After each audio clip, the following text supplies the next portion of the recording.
SSC physics chapter 12 का topic number 1 किया था कॉलम लॉ, और उसको हमने डिटेल में देखा था कॉलम लॉ क्या होता है। आज हमारे पास टॉपिक 12.2 है फील्ड ऑफ फोर्स, के फोर्स की फील्ड क्या होती है।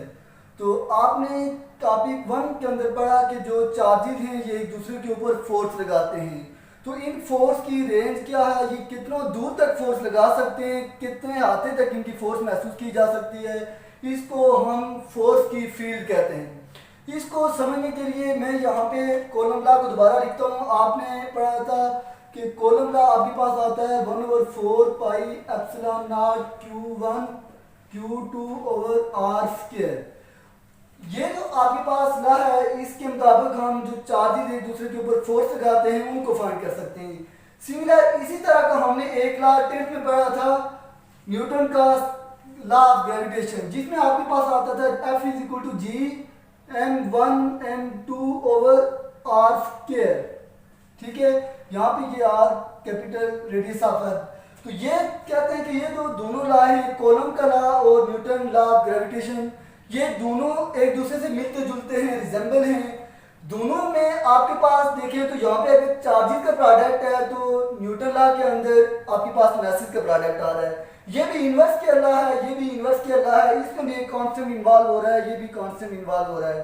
तो इन दो जो फोर्सेज इनके बारे में ये कहा गया है कि ये बिल्कुल एक दूसरे से मिलती जुलती हैं। अब इन फोर्सेज को इस्तेमाल करके हम चार्जेस कोई भी दो बॉडीज के दरमियान जो फोर्स है उसका मैग्नीट्यूड भी फाइंड कर सकते हैं और फोर्स की डायरेक्शन भी फाइंड कर सकते हैं। लेकिन ये दोनों लॉ हमें ये नहीं बताते कि ये फोर्स पैदा कैसे हुई है, ये फोर्स यानी यहाँ पे ओरिजिनेट कैसे होती है, कहाँ से आई है, और ये फोर्स एक जगह से दूसरी जगह लगती कैसे है। तो ये जो जवाब है इसका अभी तक अननोन है, साइंटिस्ट को अभी नहीं मिला है कि इन फोर्सेज का जो ओरिजिन है वो कौन सा है। इसी वजह से इन फोर्सेज को नेचुरल फोर्सेज कहा जाता है या फोर्सेज ऑफ नेचर कहा जाता है, ये स्पेशल फोर्सेज कहलाती हैं। ये हमने डिस्कस किया कॉलम लॉ को न्यूटन लॉ के साथ। अब आपने कहा कि ये जो फोर्सेज हैं एक दूसरे के ऊपर, ये जो आपके पास फोर्सेज हैं, ये चार्जेस हैं, ये बॉडीज हैं, ये एक दूसरे के ऊपर फोर्स लगा रही हैं। अब ये फोर्स किस अंदाज में लगाएंगे, कैसे लगाएंगे, इनको समझने के लिए हमारे पास जो फेराडे था, ठीक है, इसने एक कॉन्सेप्ट दिया इलेक्ट्रिक फील्ड का कि हमारे पास इलेक्ट्रिक फील्ड क्या होती है। तो सबसे पहले आपको इलेक्ट्रिक फील्ड की डेफिनेशन आनी चाहिए। इलेक्ट्रिक फील्ड की आपके पास डेफिनेशन है स्पेस और region around a charge particle, region around a charge particle where it can exert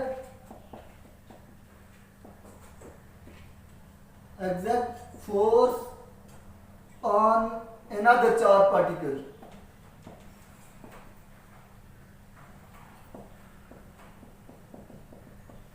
कि इसको समझने के लिए हमारे पास कॉलम ने एक आइडिया दिया कि हमारे पास चार्ज के एक रीजन होता है या स्पेस होती है जिसमें एक चार्ज दूसरे के इफेक्ट को फील कर सकता है, इसको हम इलेक्ट्रिक फील्ड कहते हैं। ठीक है, अब इस इलेक्ट्रिक फील्ड को समझने के लिए कि चार्ज दूसरे चार्ज के ऊपर कैसे फोर्स लगाता है, तो हमारे पास हम दो चार्जेस लेते हैं। एक मेन चार्ज आ जाता है आपके पास, जिस उसको हम सोर्स चार्ज कहते हैं, सपोज दैट ये हमारे पास +Q चार्ज है। एक हम बहुत स्मॉल मैग्नीट्यूड का चार्ज लेंगे इसके करीब, ये सपोज दैट हमारे पास एक स्मॉल मैग्नीट्यूड का चार्ज है Q0। तो इस फील्ड को समझने के लिए हम दो काम करेंगे। पहला काम, हमने एक चार्ज लेना है जो फील्ड प्रोड्यूस करेगा और वो चार्ज हमने Q लिया है। दूसरा काम हमने क्या करना है, एक टेस्ट चार्ज लेना है और हमने उसको इसकी फील्ड में लाना है।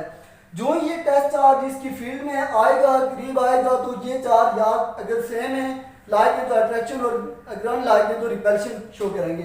तो यहाँ से चार्ज जो दूसरे चार्ज के ऊपर अट्रैक्शन या रिपल्शन जिस एरिया में करेगा, सपोज दैट ये चार्ज यहाँ पे था इस टाइम, ये Q0, इसके ऊपर कोई फोर्स नहीं लग रही थी।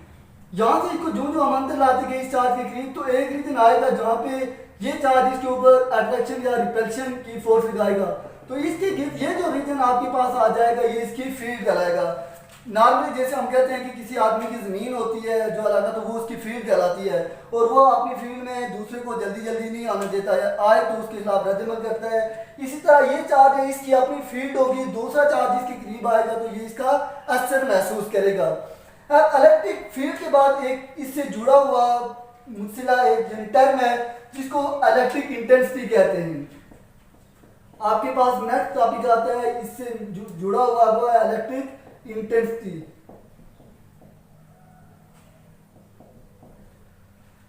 इलेक्ट्रिक इंटेंसिटी क्या होती है?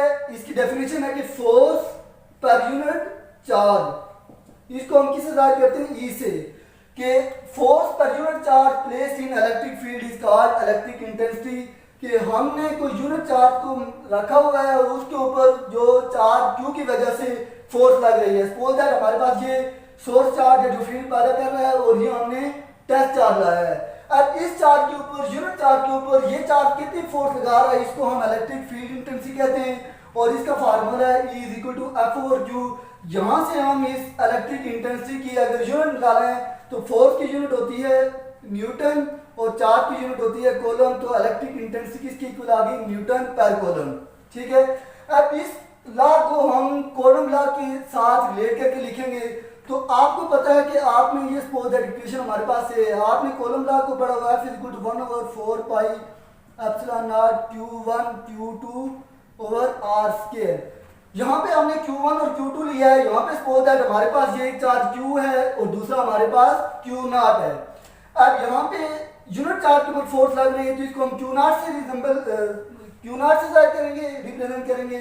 तो ये हमारे पास इस F की वैल्यू हम इक्वेशन ए में पुट करें तो आपके पास E आ जाएगा, F की जगह 1/Q0 को हम बाहर ले लें, F की जगह इसकी वैल्यू लिखें तो ये बन जाएगा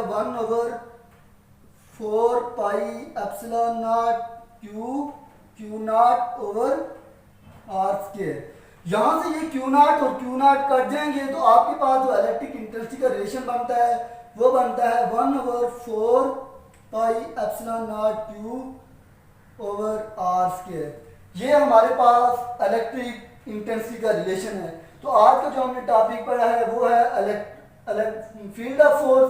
ये कॉलम लॉ से मिलता उससे निकला हुआ एक टॉपिक है। इसमें हमने देखा कि फील्ड ऑफ फोर्स क्या होती है, कि चार्ज के गिर्द वो रीजन जहाँ पे चार्ज का यानी फोर्स महसूस की जा सकती है। फील्ड ऑफ फोर्स के बाद हमने इससे जुड़ी हुई एक टर्म इलेक्ट्रिक इंटेंसिटी उसको डिफाइन किया, उसका फार्मूला लिखा, इसकी यूनिट लिखी और एंड पे हमने इलेक्ट्रिक इंटेंसिटी को कॉलम लॉ की फॉर्म में इसका रिलेशन लिखा है जो आपके पास ये है। यहाँ पे हमारा ये topic field of force and हो जाता है।